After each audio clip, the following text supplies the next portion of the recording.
Welcome back, ladies and gentlemen. Still watching Nile Cruise, and now we're going to talk about the Holy Family's Trail and also the spiritual tourism. On the 1st of June, Egypt commemorates the historic and spiritual anniversary of the Holy Family's entry into the country.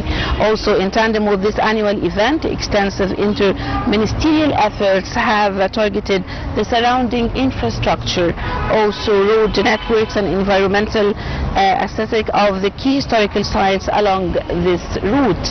And to explore more and talk more about this topic, we are very delighted to have with us here Mr. Salib Mikhail. He is a tourism expert. Thank you very much, Mr. Mikhail, for coming to our program. I would like to start first by asking you about the Holy Family Trail, which covers the 3,500 kilometers across 8 governorates. From a tourism marketing perspective, how does the vast geopolitical diversity of these 25 points serve as a unique selling point for the international vision? Actually, in our field of tourism, that's targeted to be one of the main topic tourists coming, to be considered as a kind of pilgrimage also, because one of those stops done by the Holy Family, especially in the south at the monastery of Al-Muharraq, that's considered like, in the history of Christians, like second Jerusalem. So we can make use of that to increase not just the numbers, to increase the publicity and propaganda made about our religious sites in Egypt, to be targeted by not just Christians, people from everywhere in the world. The trial itself had many stops in Egypt, and to be honest with you, the Egyptian government doing great efforts to afford all facilities to those areas, including infrastructure works like highways, roads, plus giving idea to the people of those cities and villages in the south about the value of those sites they got for a long time and how to deal with tourists through that. Plus building more hotels and more resorts to encourage tourists not to spend just a night, to increase the tourism nights there too. So it's like a whole package thing, and the whole government working hard on it, of course, and the people working in the field of tourism very happy to deal with that. Mr. Salib, the state's recent efforts have heavily prioritized the logistics and access to this. Could you outline how the widening and paving of access roads to previously remote sites, such as the monasteries of Wadi al-Natrun or Jabal al-Tayr in Minya, directly impact the operations of international tour operators? Well, actually, we are glad that in the field of tourism, lots of travel agencies now in Egypt, they started including some of those sites of the trip of the Holy Family already on the tours, and there's a big increase in numbers for the visitors to those sites. The example of Wadi al-Natrun area, for example, if I talk about infrastructure there, talking about the highways, the roads, and not just that, I got to tell you also that the surroundings of the area is very important, because some of the villages around the area got to be prepared well to welcome big number of tourists celebrating the visits there too. Plus, the amazing thing is about the way they show the monasteries there. Lots of the monks now in the monastery, they're giving help too. The authorities of the government made deals, for the timing of the visits, the time schedules. That's very important, and it's good that propaganda made about those areas, is covering lots of TV channels all over the world now. Mr. Salib, the Ministry of Local Development recently conducted comprehensive field inspections focusing on public lighting and waste management and also landscaping surrounding the trail sites. What are these localized upgrades critical to the overall impression of foreign tourist visits? Of course, what's noticed recently by lots of tourists, and originally because we are originally tour guides, been working for a long time in this field, we're in direct contact with tourists. Their impression about how Egypt now is catching high level of services and facilities offered for tourists, that's amazing. Plus, we are following now the high-tech stuff. We're not going back to the old classic way. We're going to the high level, lighting, landscaping, the modern decoration of the sites too, which is simple but modern at the same time. That was very important.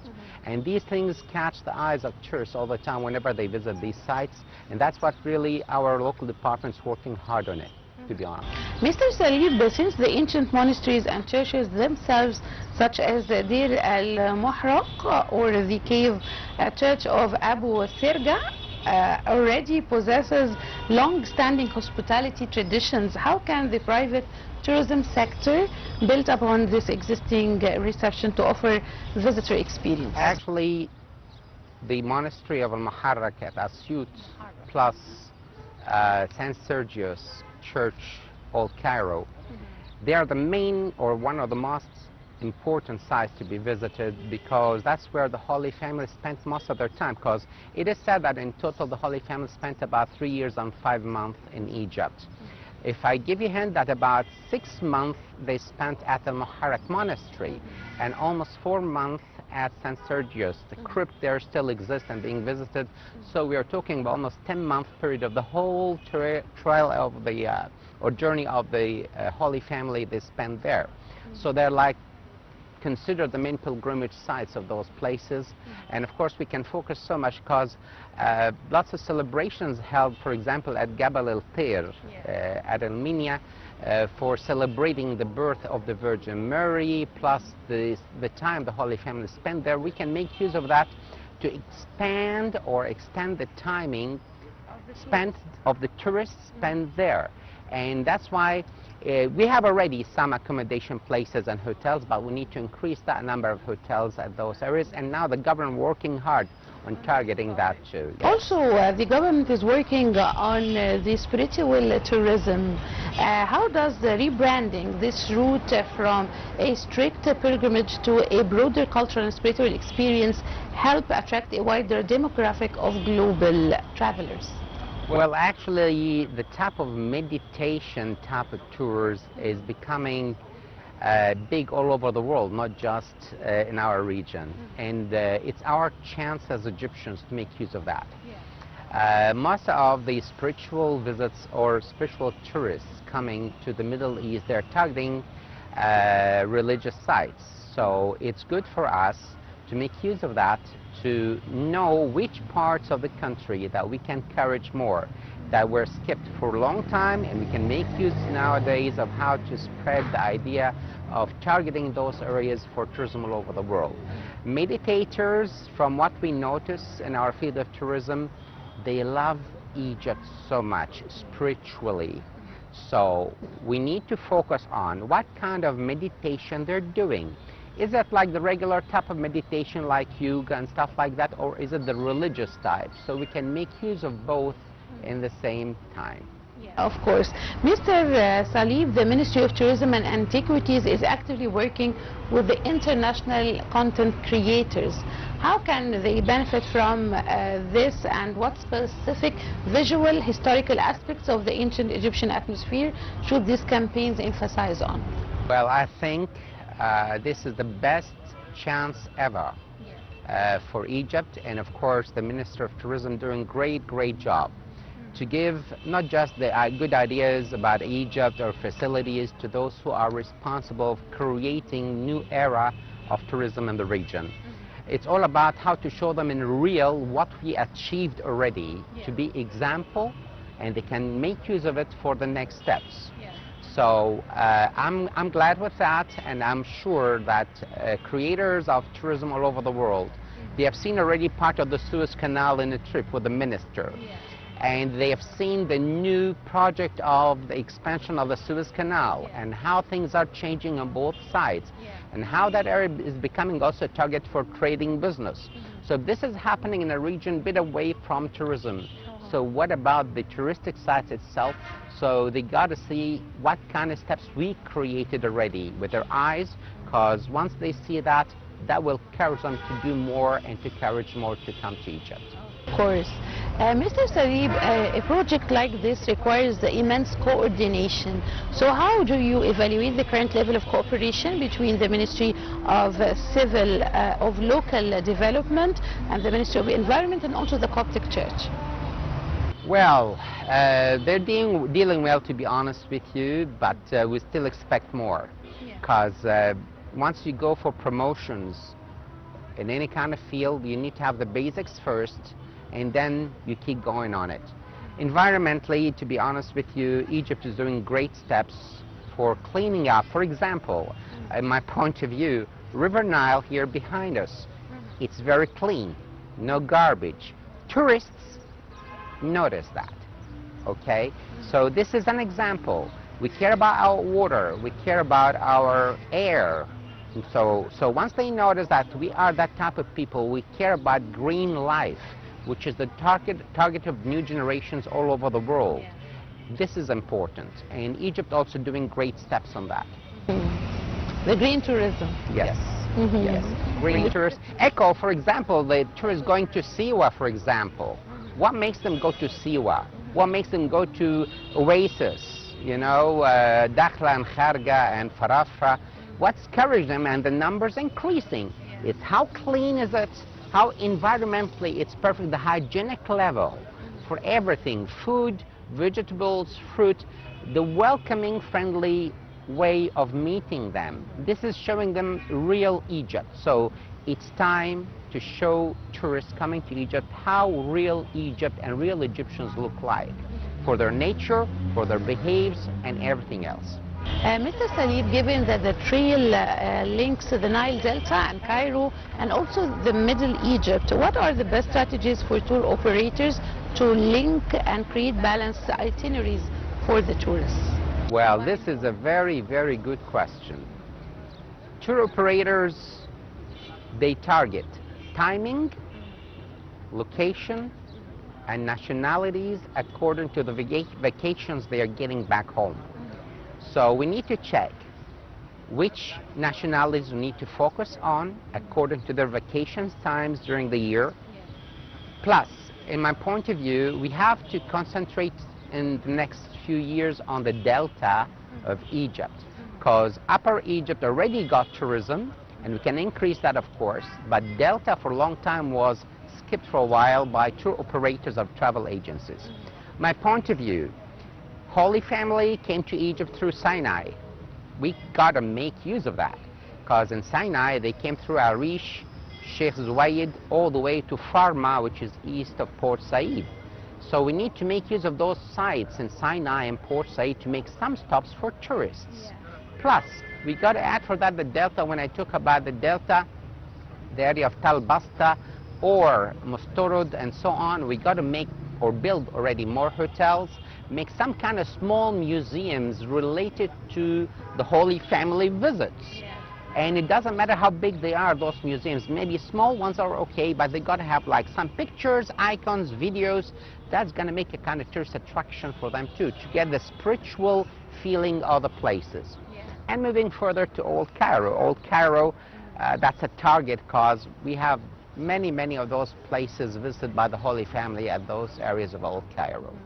Mr. Salib, talking about the spiritual tourism, which is heavily reliant on trust and comfort, how has the enhancement of surrounding public utilities and security coordination at these designated points help reassure the international delegations? That's also a very good question. To be honest with you, talking again about meditators or spiritual visitors and tourists, what's their target?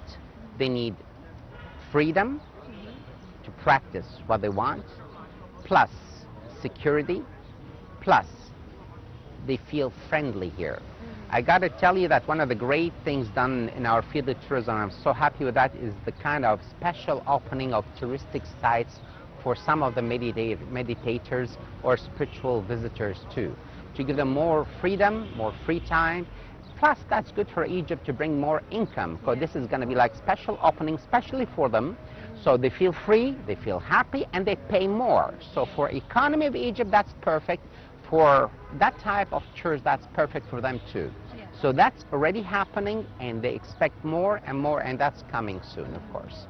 Mr. Salib, the annual celebration on June the 1st marks a major focal point for this trail. How can local tourism authorities maximize the momentum of this specific date to secure year-round bookings from foreign markets? Well, actually, 1st of June, that's a very special day to celebrate. And to be honest with you, the government already is offering the facilities, but I need to make it, in my point of view, to have the help of the Ministry of Tourism to encourage other authorities of tourism in the Middle East first and South Europe of the value of that day, and to focus on Egypt. And there's a good deal between the government in Egypt and the Pope Tawadros of Egypt. And the Pope also is in contact with the Pope Leo in Italy. And they are getting closer and closer in transmitting ideas of how to make use really of the journey of the Holy Family. That day got to be special, not just for Egyptians, it's going to be very special for the whole region. And if we started with the South European countries, and of course we got to focus in those neighbor countries like Italy, France, Cyprus, Greece, Turkey, that's going to be the start.